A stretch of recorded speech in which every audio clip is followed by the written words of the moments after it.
Rack and tie rod end replacement naman tayo mga sir. Ayan o. Naririnig niyo yung lagotok. Ayan o. Hindi yan dapat napipit ng kamay eh. So ito naman yung stabilizer link. Ayan o. Napakaluwag na niya. Kalug na. Ayun o. So pina-check sa atin to ng client. At sabi niya gusto kong ma-check yung okay pa yung mga pang-ilalim ko.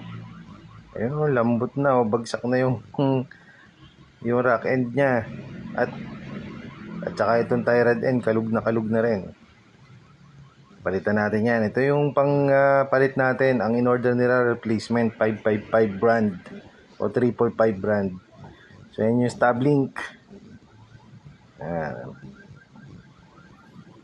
Ayan o. Ganyan siya pagka naikabit na bago. Tigas na tigas. Tayong tayo. Okay. So yan, na-install na rack end tsaka tie rod end. At ito yung stabilizer link natin. Bago na rin yan. Pagkatapos pinalayin ko na rin. So sa service natin hindi free ang alignment ha. Sagot ni client yan. Okay. Computerized alignment. Tapos pinaka-wash ko na rin yan paggayari ng alignment. Diba?